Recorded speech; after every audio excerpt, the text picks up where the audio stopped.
Good morning po mga kasablay at tayo nga po pala ay nandito sa may bakala at may nakita po tayo naglalaro dito ng mga cricket kasi yan po ang mga ano nila talaga nilalaro mga cricket.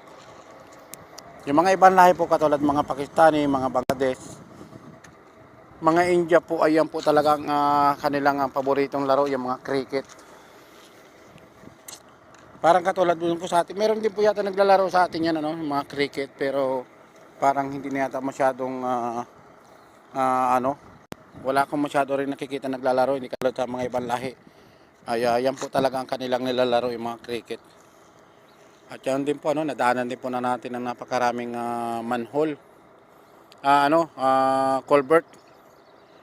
At yan po ay hindi natin alam kung saan lang dadalhin yan, napakarami po.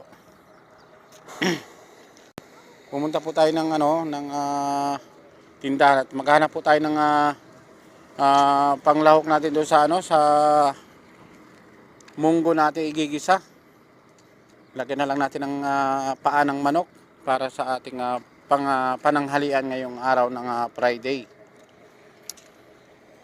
Yan po ang ating ayan po ang aming pagsaluhan, tapos magpiprito na lamang po tayo ng tawag dito ng dry fish para sa ating pananghalian yan. Ito naman po yung sa company ng Alpanar, napakaganda po ng kanilang palaruan. Kasi yung pong Alpanar na yan ay napakalaki pong company po yan, kaya lahat ng nila ay nakukuha po nila yung mga magagandang pribilehiyo. Wala po sila nagiging reklamo. Bukod sa update ang sahod, maganda ang accommodation, siguro maganda rin ang kanilang mga nakukuha mga benefits. Kaya yan, at masarap talaga magtrabaho kapag nagtrabaho ka ng wala kang iniisip na problema. Medyo may kalayuan lamang po tayo, pero kahit pa paano naman nakikita nyo rin po yan.